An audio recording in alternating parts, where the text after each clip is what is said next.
Hey folks, I'm Donnie the Fuzzy Face Fisherman. Thanks for joining me here in Red Dirt Fishing. I'm going to show you 3 baits I'm tying on to start my fishing in the month of February.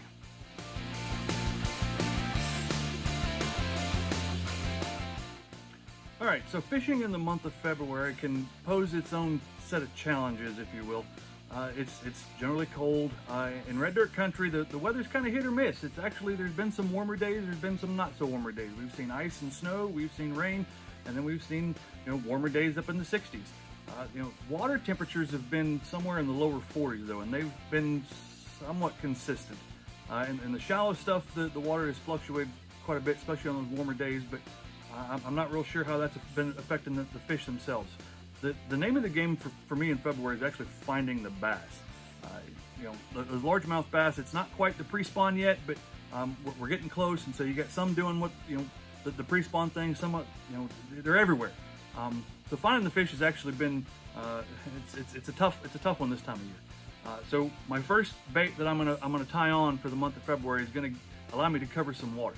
And the first one I'm gonna fish with is gonna be a lipless crankbait, good old-fashioned lipless crankbait. I've got the Z63. I believe I got this one of these last month actually in my mystery tackle box. Shout out. But this one particularly, this is the size, the shape. I believe it's 3/8 ounce. This guy right here, I love its action in the water. It's not overly dramatic. It allows me to cover a lot of water. The way that the belly is rounded on it drags the hook just so that it doesn't really get hung up too bad. Even when you're dragging across top of the weeds, I really like it. But this is gonna allow me to cover some water, and I can keep my rod tip up. I can keep it higher in the water column. I can fish a little bit slower, let it sink down, get some more depth, and cover something a little bit further down in the water column. I can drag this sucker across the bottom as long as it's not too wooded without getting hung up. At least with this one I can. This is going to allow me to cover the water, and that's what I'm wanting to do. As I said, I'm trying to find the fish. This is going to help me out when it comes to finding the fish. It's that lipless crankbait.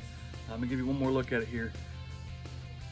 I like this color. It mimics the shad that we've got in the area. I like the red lip on it too. Gives something catch the fish's eye.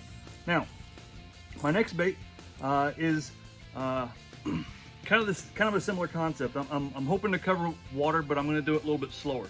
And my second bait I'm going to fish with in the month of February, I'm going to tie on, is it's going to be a jerk bait, right?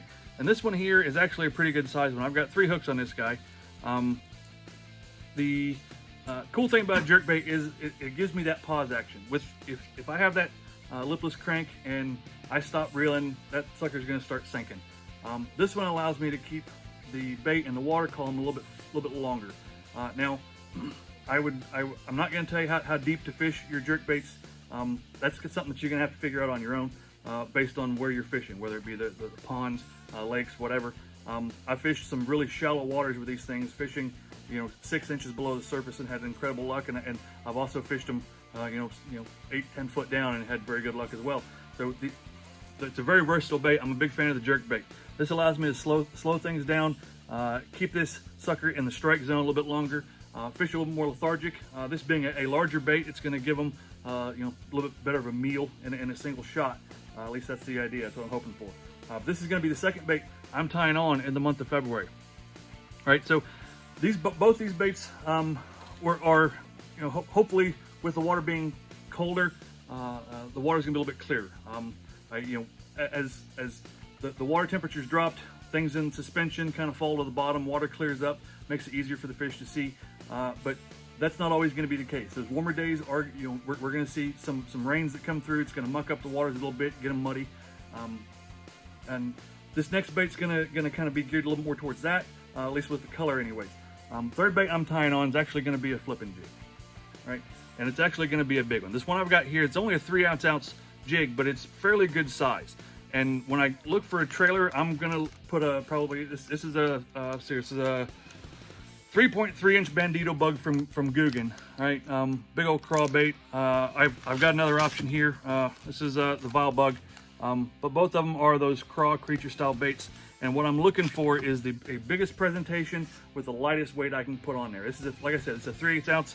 I think it even says so on the hood on the head, but the size of this sucker and the lightweight, I'm hoping to let it sink awful slow as I'm targeting. I'll target docks, I'll target stumps, I'll target whatever happens to be out there that I'm actually looking at and specifically targeting. I won't spend a whole lot of time with this guy.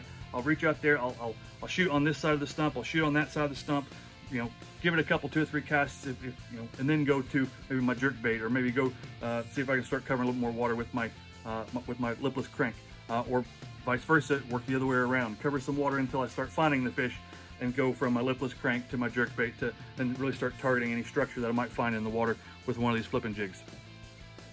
That's all 3 baits, folks. All 3 baits I'm going to start fishing with in the month of February.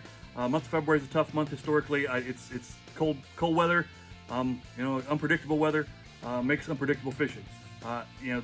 Looking for the right conditions to fish in can be tough. And all these baits aren't what I would consider small baits, which brings me to my bonus bait. So my bonus bait for the month of February, actually much like last month, is going to be a Ned rig, right? So I've got a smaller presentation here, right?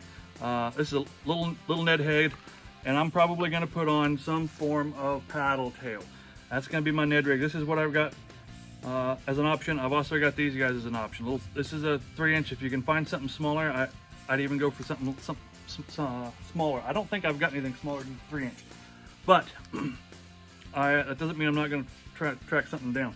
That being said, this little paddle tail, I'm going to try to work whatever kind of shallow water I can in the mornings and the evenings. I'm going to see what I can do to try to master the Ned rig in the year of 2024. See what I can do about at least figuring it out. I don't feel I have a whole lot of confidence with the Ned rig, so I'm going to try to learn it. If you got any tips or tricks, drop them in the comments. I'd sure appreciate to hear about it. Guys, I am Donnie the Fuzzy Face Fisherman. Those are the baits that I'm going to be tying on in the month of February. Thanks for joining me here in Red Dirt Country. And until next time, tight lines to you.